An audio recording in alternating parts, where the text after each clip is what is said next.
बर' बिजोंनि फरायसालिया नगाव जिल्लायाव जोबस्रांबाय। नगावआवबो बे एखेयानो बै मोनसे बर' मिडियाम स्कुल दङमोन बे बर' मिडियाम स्कुला दिनै गैलिया।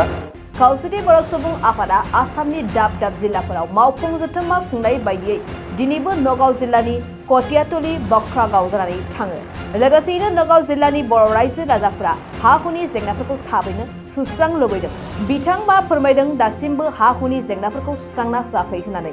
खौसेथि बर' सुबुं आफादनि बे मावफुं जथुम्मा लानायनि थांखिया जादों सोलोंथाइ बर' बिजोंनि फरायसालिखौ फोथांनानै लाखिनाय आरो हा हुनि जेंनानि सायाव सावरायनाय, जेंनाफोरखौ सुस्रांनाय।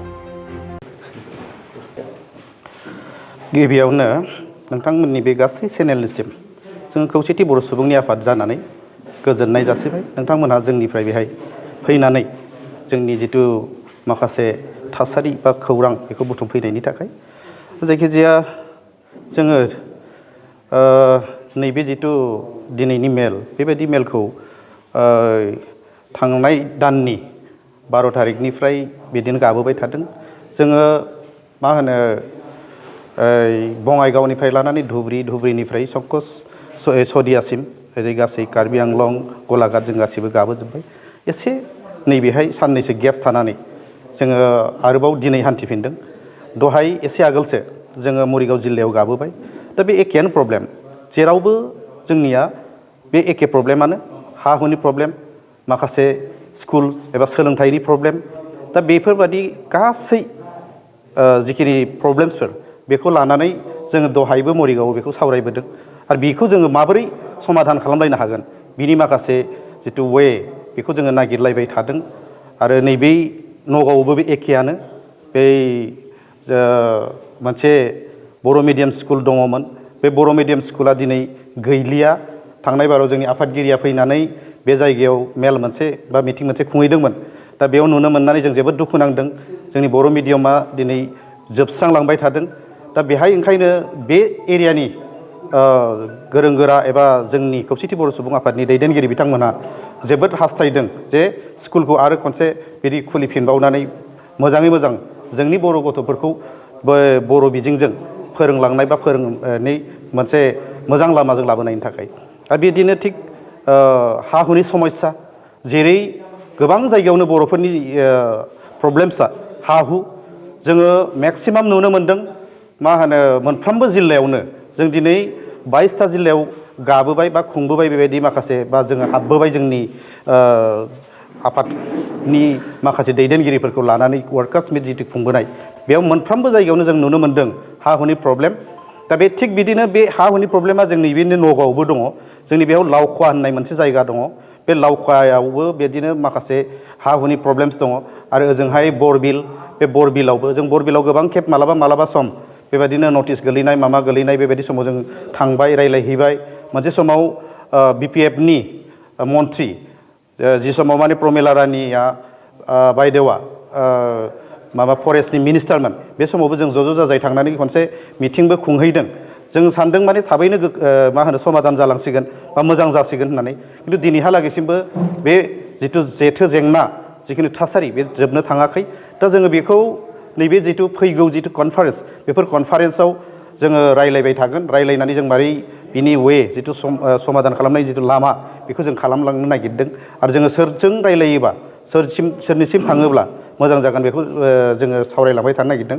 मानोना जोंहा रोखायै दंथारो 2006नि जिथु फरेस्ट डुवेलार्स एक्ट, बिनि हिसाबैब्ला जोंनि जिथु ट्राइबेल माहारिफोर, बेखौ ट्राइबेल माहारिफोरखौ गोख्रैनो एथ'ग्राब मानि मा होनो बेबायदि न' सिफायनाय, माने बेबायदिनो मा होनो बेबायदिनो गोबां जेरै गुवाहाटियाव खालामनाय बेफोरबायदि खालामनो मोना एक्सुवेलि। खिन्थु आसाम गभर्नमेन्टआ दिनैहालागैसिमबो मानो बेखौ नायस'नाखै जों बेखौ सानबाय थादों। आरो जोङो एसे सावरायलायनायबो जादों। अबेबा जायगायाव एसे एनै जोङो बुंनानै एसे बादाबो होथ'नानै दोनबोबाय थादों। दा बिनि सायाव जोङो गोबां रायलायनो गोनां दङ। जों रायलायबाय थासिगोन, सावरायलांबाय थासिगोन। बेफोर गासैखौबो लानानै जोंनि नैबे नगाव जिल्लायाव एसे आगोलसो जिथु जोंनि वार्कार्स मिट, बेयाव बेखौनो लानानै बांसिन बिथा खालामनानै जों सावरायनाय जादों। गिबियावनो आं रादाबनिसिम आंनिफ्राय गोजोननाय बावबाय। जोंनि गिबि थांखियानो जाबाय गुथि बोसोरारि जथुम्मा बे जथुम्मायाव जों माबोरै नगाव जिल्लाया बाहागो लागोन बेनि सायावनो रायलायनाय जाबाय। आरोबाव जों काउन्सिल मोननाया बर' कछारी अट'नमास काउन्सिल बे काउन्सिला बोसोरनै जानो हमबाय। दासिम जोंनि गामि थिसननाय समस्ति निर्धारण खालामनाय बे जाफुङाखै। आं दिनै खावलायगोन जे बे गामि थिसननाय आरो समस्ति निर्धारण खालामनाया गोख्रैनो जाफुङो। आरोबाव जाहाथे इलेक्सनखौ जोंनि बे इलेक्सनखौ गोख्रै फाथियो। दा जों बोसोरनै जानायसिम जों बे माने जों थोजासे पुँजी मोनाखै। जोंनि कर्मिफोरा मावथिफोरा एसेबां दुखु जाल्लायाव गोलैना दङ। आरोबाव जोंनि नगाव जिल्लायाव मोननै समस्ति, बे मोननै समस्तियाव जोंहा सासेबो मेम्बार गैया, माने इएम गैया। इन्टारिम बडियाव इएम मोनासै, बेखाय जोंहा खस्थ' जायो। बेखायनो जों खावलायो जे बे रादाबनि गेजेरजों जाहाथे जोंनि समस्ति निर्धारणा बा इलेक्सन जानायखौ गोख्रै जायो होननानै आसाम सरकारखौ एबा आसामनि गिबि मन्त्रि डक्टर हिमन्त बिश्व शर्मा बिथांखौ जों खावलायगोन। जोंनि दा हा हुनि जेंनायाथ' दंखायो, मानो होनबा जोंहा रिजार्भ एरिया फरेस्ट एरिया दङ। दा गोजाम मोनसे हा दंमोन, बे जाबाय लावखुवा बागान माने बे सालपारा बनगाव फरेस्ट। बे गामिया गोजामथार, स्वाधीनतानि सिगांनिफ्रायनो बिसोर दङ बेवहाय। दासिम बे हाया पटा जायाखै। आरोबाव जोंनि बरबिल ओनसोलाव बेयाव गोबां बर' रायजो दं। बेहाबो सम बा सम फरेस्टनि मानसिफ्रा थांनानै बिसोरखौ माबा होयो, डिस्टार्ब होयो। बेखाय जों बे हानि बेलायाव बेखौनो खावलायगोन जे थाबैनो जाहाथे बे आसाम सरकारा जोंनि आसामाव जेसेबां फरेस्ट एरियायाव रायजोफोर गामि खुंना दं, बे रायजोफोरखौ जाहाथे गोख्रैनो बेबस्था खालामना होयो, जाहाथे पटा जायो, बेखौ आं खावलायो। सोलोंथाइनि बेलायाव जोंहा बर' मिडियाम दंमोन। बर' मिडियामफ्रा दा फरायसुलि गैलिया। फोरोंगिरिफ्राथ' दङ, गासैबो जोबलांबाय। आरो बेनि मा बेबस्था जायो, आरो जाहाथे जों बेवहाय मिडियामखौ जाहाथे सालायफिननो हायो, बेखौ जों सानगासिनो दं। आरो जों खावलायगोन जोंनि बर' थुनलाइ आफाद एबा जोंनि बायदिसिना आफादफोरखौ जाहाथे जों बर' मिडियामखौ आरो गासै सालायफिननो हायो। नोंथाङा सानाय सुनाय बेरामनि जेंनायाव गोग्लैदों नामा? जुदि नोंथाङा सानाय सुनाय दंब्ला जिंगासिनांगौ गैया। चिरां जिल्लानि बेंटल गेट साफागुरियाव दायो एसआइ निउर' थेरापि सेन्टार दंसै।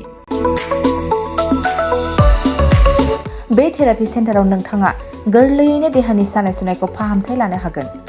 बे आथिं सानायानो जाग्रोदों, ओमफ्राय जानाया एसे सिगांनिफ्रायनो जाखादों। ओमफ्राय बिदिनो गुबुन मुलि जाबाबायदों, ओमफ्राय हामाखै।